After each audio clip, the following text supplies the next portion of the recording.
Hey everybody, welcome to our Tuesday night Team Palace Zoom call. I'm so excited you guys are here, and I know Nicole's under the weather, so you guys are joining us tonight. And we are actually, Nicole and Dee gave me this idea because they're working with a few of you guys to really run to reach the rank of executive director, January, February, and March, to enable you to go to the Go Global conference in April in Orlando. And we have a really good time, and we want you there because it is fun. And not only that, but it really makes an impact on the number of people that you can help. So what's the first thing? So one of the assignments or exercises that Nicole put out there last night was to create your story. And what is your story? It is the most important thing you do. Why? Because it connects you with another human being. You are making a connection by telling your story. And the second thing that's so important is you're igniting interest. So if we can say things as succinct as possible and attract as many people as possible, your story can generate interest. So someone wants to know a little bit more about what you do. And if you think about it, if you look at the trailer of a movie, what do? They have a one line. And so I've been playing around with this little one-liner, and we'll kind of do an exercise tonight. So we have a number of different kinds of stories. We have a one-liner. What do you do? Someone asks, what do you do? Now, I don't know about you guys, but I have had people look at me blankly. And I have people, oh, really? And not be very interested in what I did.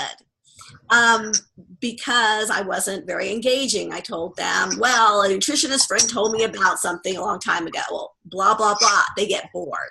So you never want to go in sequential order when you're telling your story. But anyway, so one-liner, it just says one thing very succinctly to attract interest, generate connection. Another thing is a 30 to 60 second pitch. You know, what is it that, if you're in a networking group, Susan Geeson's going to share a little bit. Someone's going to networking group. When you stand up, what do you say that you do?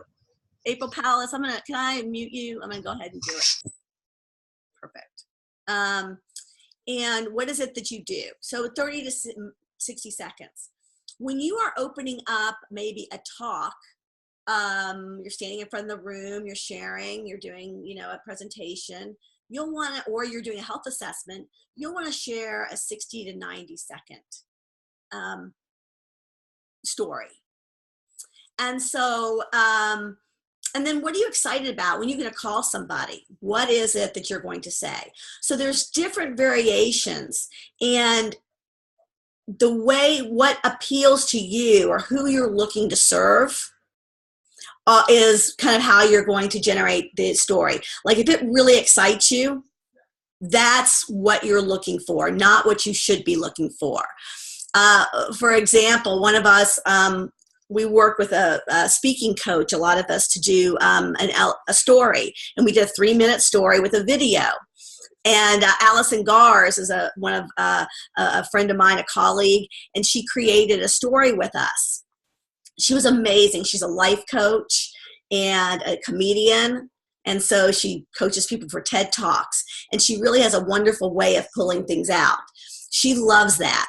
But she's wants to, grow her business. And so she figured that elevator pitches or small business talks would be better. 1 minute and 3 minute would be better than, say, a longer talk.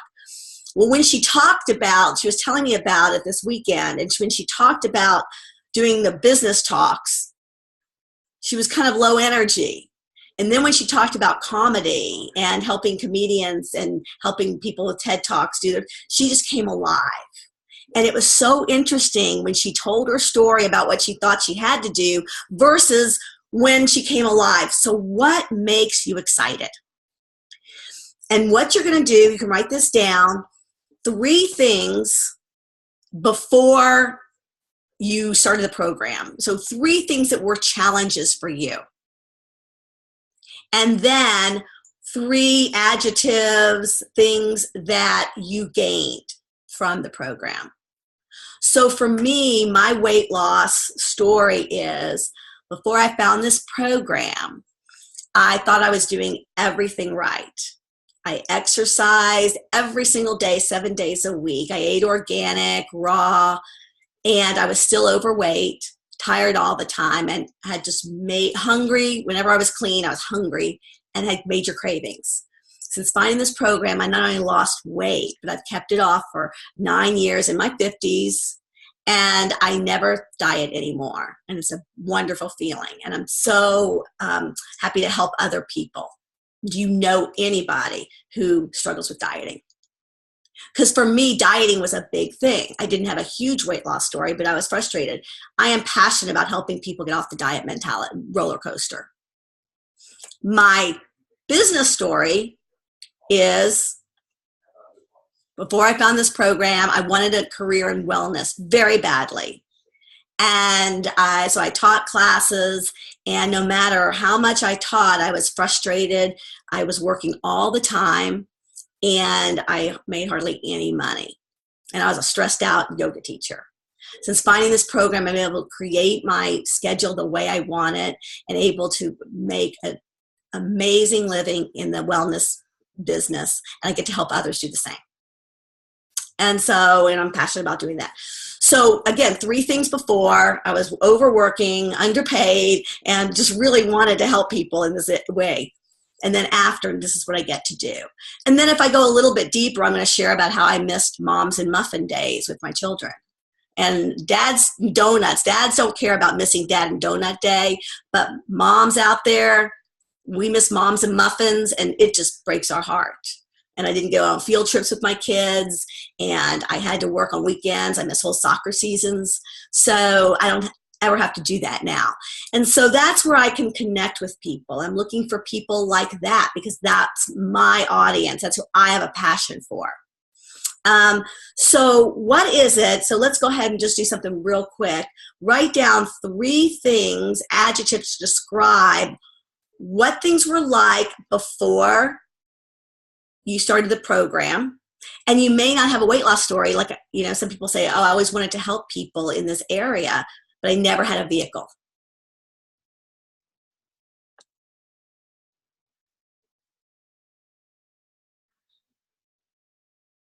So 3 things before, 3 adjectives to describe, and 3 things, what have you gained? And limit to about 3 things.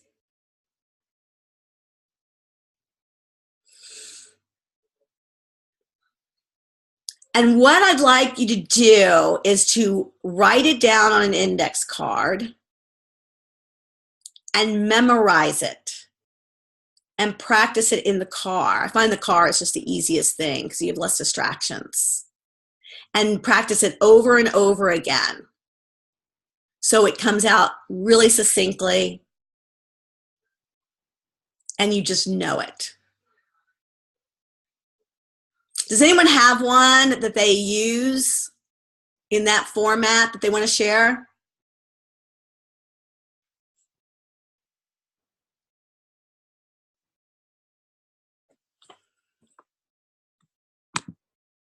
I'm trying to see what Nicole's saying.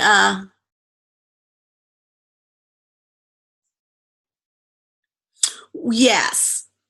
So Nicole wanted to know some examples of how we use that. So that is just a general, when I'm saying that, when I'm speaking like before, this was what it was like, now this is what it's like. And I'm so happy. And then you can have a call to action. So do you know anybody that's in the wellness profession that, that would love to help people in this way?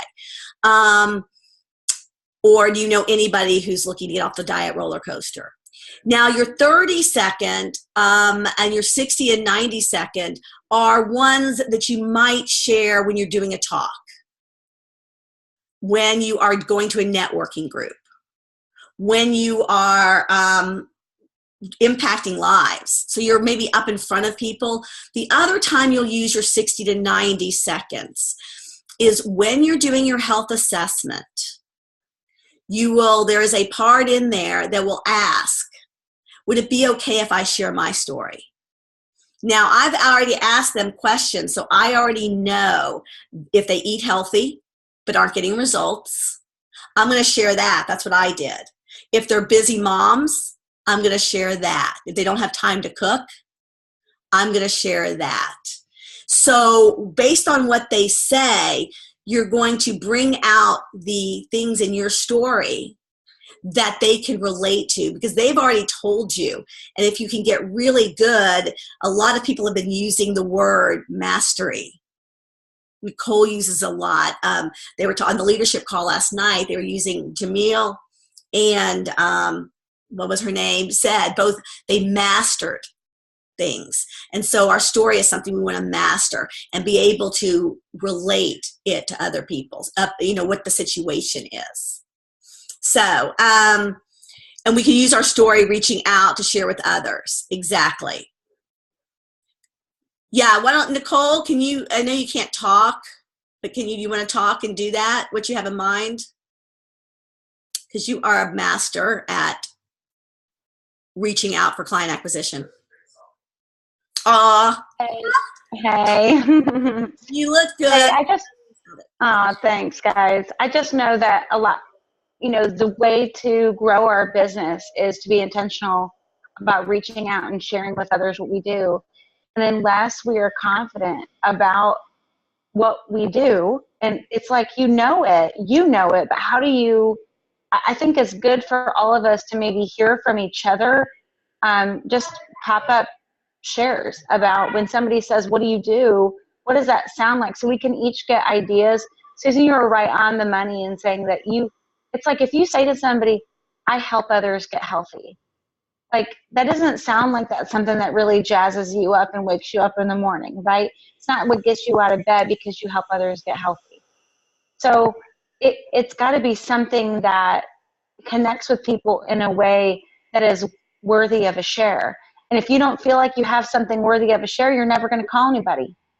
You're never going to create an opportunity that allows you the opportunity to talk. It's like you'll never do it because you don't feel like what you have is worthy of sharing. So we all are excited about Optavia. We're excited about what we have in our hands. But unless we can articulate that, it's never going to come out. You're never going to do 5 calls a day. You're never going to reach out on your hundreds list. It just won't happen. There's a block there. And I think the block is that we are fearful because we don't think what we have to say is all that great. And so, Susan, you've been in the business the longest of any of us on the call. So when you're reaching out to somebody that you haven't told what you do, and it's like they're on your heart, you're the queen of putting your hand over your heart. God put in my life who needs you, who needs you for sure, but who needs, what I have to offer. And so when that happens and you say, hey, blah, what do you say to somebody? Give us some tips, and maybe if there are others of you on the call who you feel like this is a really, if you're really good at this, I think it would inspire people who are really trying to grow in this area to have some bulletproof confidence around their reach. So I thought maybe we could talk about that a little bit. So what I do, like Nicole says, I every morning, and I do, God, if there's somebody, it could be, you're not a God person, you can just, whatever, universe. God, if there is somebody who you could put in my heart, I promise I will call them. If you put someone in my heart, who can I serve today? And if you put them in my mind, I will call them. And then I keep a list of people, and sometimes I do and sometimes I don't. But one of the really cool things you can do if you do this intuitively, and some people cannot do intuitive. So if this is totally out of your realm, but this is an idea. You were on my heart today. You came in my mind. Why? What's going on? Why did you come up for me today? starting a conversation. Okay, that's something. And that's what I have done. And it's a little less, for me, it's a little less scary because I live in that, I'm more of an intuitive person. But if I needed a system, what I do is, it depends on what I'm looking for. But I will always, always, always think of what they need. Always. How can I connect with them? I've dieted with them. Mindy, I know that you and I used to talk diets in college. Someone I went to college with. You and I used to talk diets in college. Would you, this is something that, you know, I can't wait to share with you something that I do. And would you be open to, you know, talking to me? But usually, or, you know, Bobby, you have been interested in health for so long. I would love to share with you. My business is growing, and I would love to share with you about coaching. It may or may not be something you're interested in, but I know that you and I, you know, we resonate in so many ways. So it might be something you're interested in. Would you be open to have a conversation? So those are, and I am not polished at all. Anyone who knows me knows that it's hard for me to get a sentence out. My son has made a mastery of finishing my sentences. You know, with only 2 words I give him, and he has to figure everything else out. But it's just from my heart, and people understand it. And one thing I think we can do, I'm going to have Susan Geeslin, because she goes to some networking groups. And I want to go through a process, Nicole, and maybe this will help with generating some ideas. But anyway, Susan, would you share with us a few things about when you go to a networking group? This isn't necessarily picking up the phone and calling somebody, but you can use it for picking up the phone and calling somebody, because she's asking for referrals. So here you go. Suze, you want to share? Thank you. I appreciate it. Yeah, we have 45 seconds to do our little infomercial or elevator speech, whatever they call it. But what I like to do, and I learned a lot of this from Dee, was I like to give an intro of myself in some way that kind of captures somebody's attention. And what I did recently was I basically asked a question first. I said, have you ever heard anybody say, yeah, I know what to do when it comes to losing weight, I just don't do it, you know? And everybody has, you know, so you get already people are paying attention to what I'm saying. And so and then I continue with that, and I said, is it a lack of willpower? I said, it doesn't matter. And I said, that's where I come in, and I introduce myself. I tell my name and what I'm, certified health coach with Optavia. And I said, I work very closely with my clients to develop their why power, you know, and develop the behaviors that lead to healthier choices and eventually to healthier habits, so they never diet again. And then I usually give a story. I had a client that lost 28 pounds during the holidays, you know, from November to the end of December. And then I also give a call to action. Do you know somebody who said those words to you? You know, I know what to do, I just don't do it. Well, that's what sets us apart. I always try to think of something that sets us apart, and will help people to think, if they hear those words from somebody else or think them themselves, that's going to trigger them to think of me and what we offer. And so, you know, the other thing I did recently was right when the beginning of the year, I said, you know, it's that time of year, everybody's going to be at the gym. I said, do you know somebody that's at the gym 5 times a week and is working out hard and isn't losing weight? You know, and it could be them. I never say, is it you? But I say it could be them. And so I mentioned that. I said, that's the kind of person I'm looking that I can help. You know, so it's important to give who you are, solve a problem, and who you're looking for. Perfect. That's kind of how I do it. Perfect. And can everybody see themselves doing that? If you picked up the phone and called 5 people, it's January. I don't know if you know, but this is what I do. And it's January, and I'm looking to help people. Just what you know, there are many people that go on resolutions. Could you help me? If you know anybody, would you send them my way? So again, just that connection. But I would also, many of you have used Facebook, and Facebook's a great way to attract people. And, you know, sometimes they're not going to, if they're not a close friend of yours and you kind of start a conversation and it goes nowhere, don't worry about it. Do not do something that you are uncomfortable with, or stretch your comfort zone. Nicole had, you know, was really right on, you know, when she says that if you're not inspired, no one's gonna, you're gonna be embarrassed, and it's going to be very uncomfortable. And so you don't need to always talk to everybody, but if you ask enough questions and find a need, that's where you can plug in. So I didn't go up to a bunch of people. I called all my friends that were personal trainers. Do y'all have any clients you refer to me? I'll give you a referral fee. Oh, you don't need a referral fee. But they did.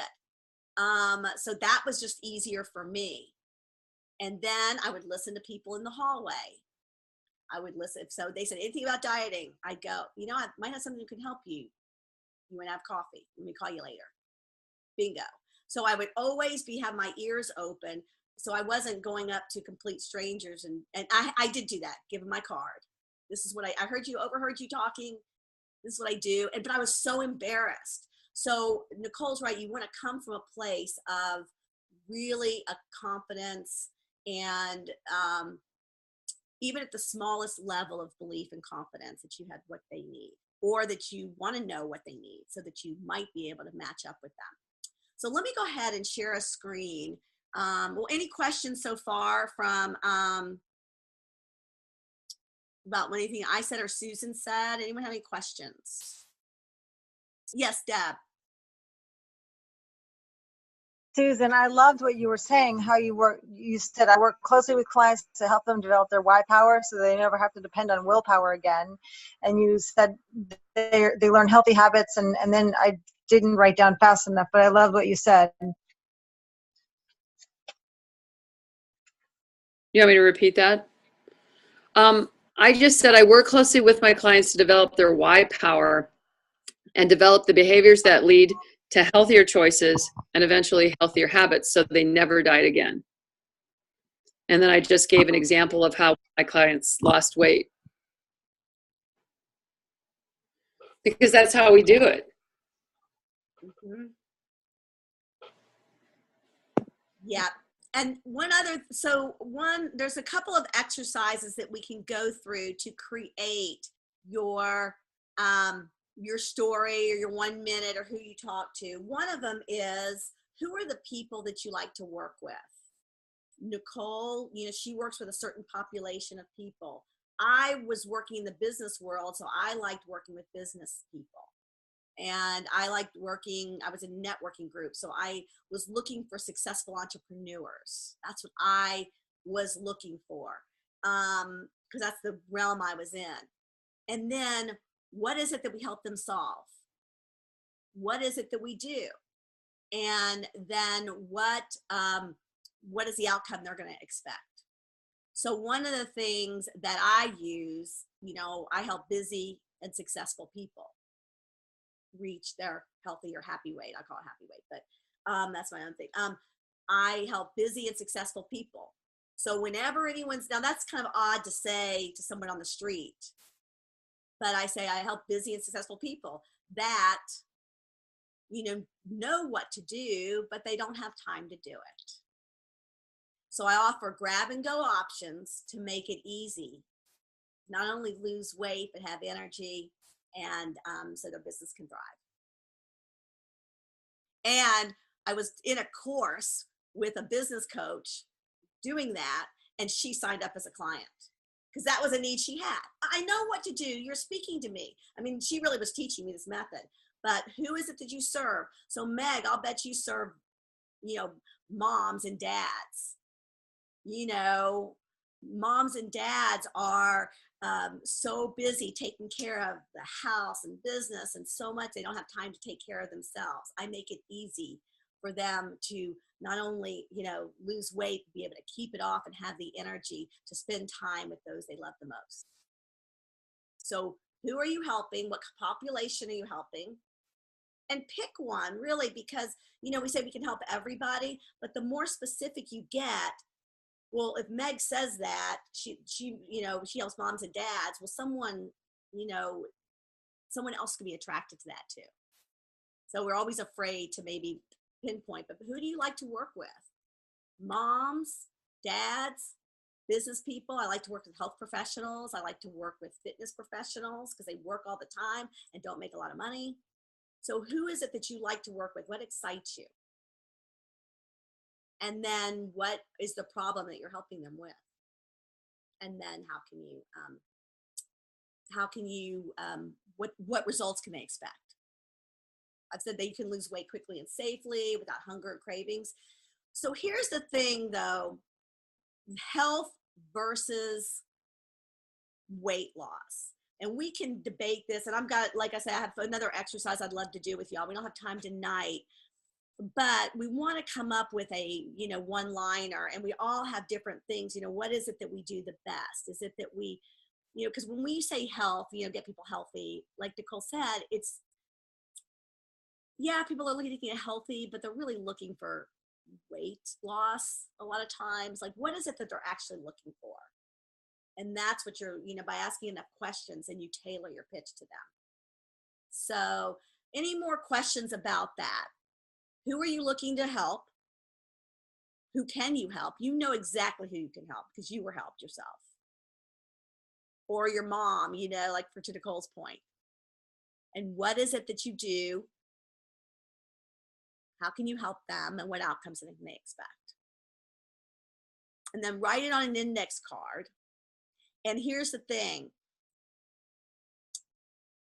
Share it with people like at Starbucks, like share it with everybody you know. So in other words, some of the ways you can approach people this week is, hey, listen, I'm putting together, I'm putting together, what I say to people. And I'm wondering if you know what I do based on what I'm saying. Do you think this is succinct? Do you think this is, hey, help me out here? I trust your judgment. What do you think about this? And tell people and ask people. Just call people and ask them about your story and what they think about it. So, and what they would recommend and what people, because it really is interesting, because when someone was asking me what people are looking, what makes my program unique, what I said was, well, it's scientifically proven to get results. Like, I can count on results. And they go, well, is that important to your clients? I go, I don't know. I don't know. It is to some, but not to others. So ask people what's important to them around a weight loss program. What would they, if they were looking to lose weight, they know people, what is it they're looking for? And let's do some research to, Nicole pointed that out. Let's do some research on what people are actually looking for. So how about this week, we ask 10 people, you game, your clients or new prospective clients. What is it, if they were looking to change habits, get healthy, what are they looking for? And how you can communicate that best. Does that work? Does that sound like a good plan? And then we can come back next week and we can see what we found out. And maybe, I don't even know how to do a virtual vision board, a board where we can write down some ideas, but maybe let's post them in Team Palace. What are some ideas? What are people looking for? Why they like our program? Some people like our coaching. Some people like that it's so easy. Some people like, wow, they get results really fast. So what is it that the people who you're serving are looking for? So everybody, can y'all come back with 10 things? And then we can all and then we'll go to the next step and craft kind of craft a one-liner for ourselves, and then practice, write it all in an index card and practice. All right. Well, thank you so much. And I really appreciate, and thanks, Susan, for sharing your wisdom. Thanks, Nicole, for inspiring it. And we'll see you next week. Excited. Bye-bye.